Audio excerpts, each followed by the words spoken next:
Gold medal वाली बहू सपना के पिता एक गरीब किसान थे। पिता खेत में काम करते तो पीछे से सपना गांव के बच्चों के साथ हॉकी खेलती। एक दिन शाम को सारा दिन खेलती रहती है, ये नहीं कि छोटे भाई को संभाले। माँ पता है, मैंने आज हॉकी में पास के गांव के लड़कों की टीम को हरा दिया। अरे वाह वाह मेरी बेटी, शाबाश।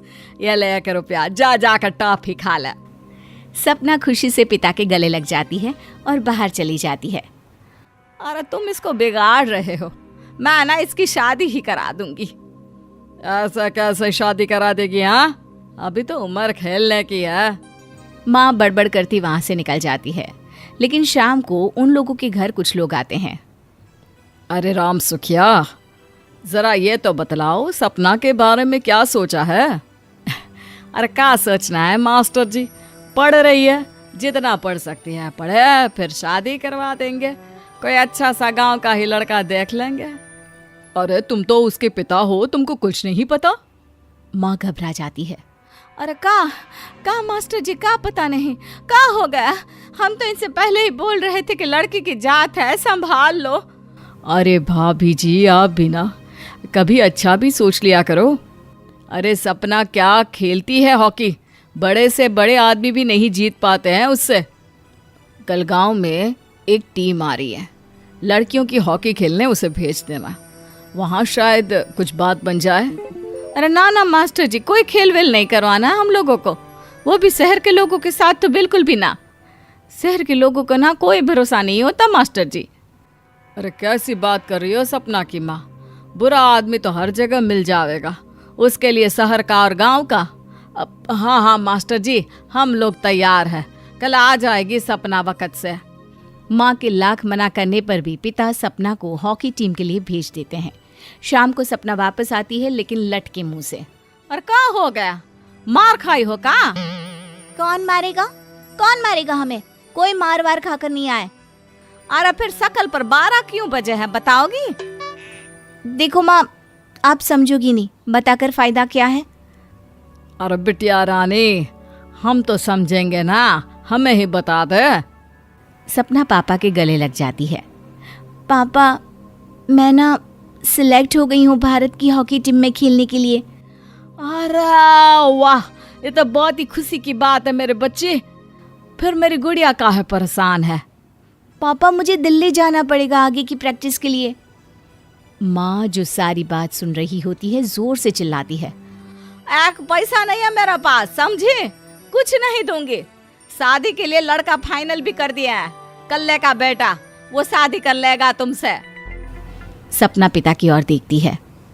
अरे देख सपना, खेलने दिल्ली जाना है तो सिर्फ इसी शर्त पे कि आकर कल्ले से बेटे से चुपचाप शादी कर लेगी, बोल। अरे ठीक है ना, कल्ले का बेटा तो बहुत ही समझदार है, सरकारी नौकरी है उसकी, मान गया वो तो सपना शादी कर लेगी। सपना भी धीरू, जो कि कल्ले का बेटा था, उसे जानती थी। वो मन ही मन सोचती है कि शादी तो वैसे भी होनी है, लेकिन माँ की ये शर्त मान गई तो जीवन जीने का एक मौका तो जरूर मिलेगा। हाँ, मुझे मंजूर है। हाँ, तो कल मैं उन लोगों को बुला लूं? पिता और सपना दोनों एक दूसरे को देखते हैं। अब माँ ठीक है ना, बुलाने की क्या जरूरत है, वो लोग पसंद कर रहे हैं ना मुझे, वही ठीक है। बस आप तो मेरा दिल्ली का बैग पैक कर दो। सपना दिल्ली जाती है, दिल्ली टीम के लिए खेलने के लिए। सपना खूब अच्छा खेलती है और गोल्ड मेडल जीत कर आती है।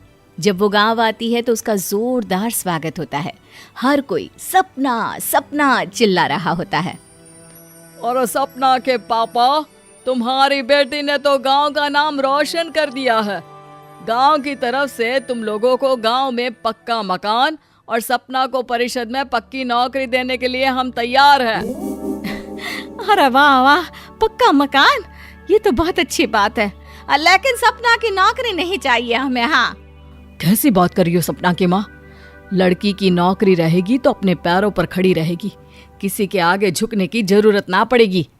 अरे चुप रहो, हम तो नौकरी ना करते हैं, पर मजाल है कि किसी के आगे झुके हो। ना ना, हमारी बेटी नौकरी नहीं करेगी। पिता लाख समझाते हैं लेकिन माँ नहीं मानती। और फिर वो दिन भी आ जाता है जब सपना को अपने कहे अनुसार लड़के से शादी भी करनी पड़ती है। ससुराल में। ए बहू, तू रोज रोज सुबह कहाँ जाती है? घर का सारा काम निपटा कर कहाँ भागती है? माँ का घर तो पास ही है, वहीं निकल जाती है क्या?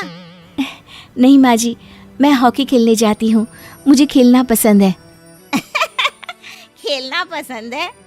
अरे कैसी बात कर रही है बहू, शादी के बाद तो कोई लड़की खेलती फैलती नहीं है, वो घर का काम काज देखती है। सपना कुछ नहीं कहती। वो एक रोज कमरे में अपनी अलमारी ठीक कर रही होती है कि तब सुनो, वो जो लटक रहा है ना, क्या बोलते हैं उसे? मेडल। सपना पति की बात सुनकर खुश हो जाती है, उनके पास जाती है। मैं सोच ही रही थी कि तुमने कभी पूछा क्यों नहीं। ये मेडल है, मैंने जीता है, पता है, हॉकी में। बड़ा मैदान, बहुत से लोग, 2 टीम और फिर शुरू होता है जुनून। पता है, लगता है जैसे बस जिंदगी यही है, खेलते रहो, भागते रहो, दौड़ते रहो और लक्ष्य को पालो। सुनो ना, मैं ना भारतीय टीम के लिए खेलना चाहती हूँ। माँ, यहाँ तो आ जरा। सपना हैरान हो जाती है कि ये क्या हो गया, पति अचानक से माँ को क्यों बुला रहा है। हाँ बेटा, क्या हो गया? काहे गला फाड़ रहे हो? माँ, ये सपना क्या कह रही है? अरे बीवी तो बोलती ही रहती है बेटा, लेकिन क्या हो गया, चिल्ला क्यों रहे हो? ऐसा क्या बोल दिया इसने? माँ ये बोल रही है कि इसको खेलना है भारतीय टीम के लिए। सपना डर जाती है। नहीं माँ जी, मैंने कहा कि मैं चाहती हूँ कि वो मैं बोला था ना, शादी के बाद कोई खेलता नहीं, घर का काम काज देखता है, लेकिन फिर भी। नहीं माँ जी, ठीक है, मैं घर का काम देखूंगी, कल से मैं खेलने भी नहीं जाऊंगी, माफ कर दीजिए। सपना पति की तरफ देखती है जो माँ की तरफ देख रहा होता है। उसे गुस्सा तो आता है, लेकिन करती भी तो क्या, सास के सामने कैसे पति की क्लास लगाती। अरे बेटा, अब क्यों घूरे जा रहे हो बहू को? माँ, अभी इस बात का फैसला करके जाना, वरना ये तो तेरे कमरे से जाने के बाद मुझे। अब चुप हो जाइए आप, छोटी सी बात का बतंगड़ मत बनाइए। छोटी सी बात? बहू, ये कोई छोटी बात नहीं है। जो लड़की दिल्ली के लिए गोल्ड मेडल ला सकती है, वो देश के लिए भी तो गोल्ड ला सकती है ना। हम लोगों को किसी चीज की कमी नहीं है बहू, घर का काम तो कोई भी कर लेगा, लेकिन देश का नाम रोशन करने के लिए सपना चाहिए। जा बहू, तेरी ट्रेनिंग का सारा इंतजाम तेरे पति ने कर दिया है, जा खेल और देश का नाम रोशन कर। सपना की आंख में आंसू आ जाते हैं।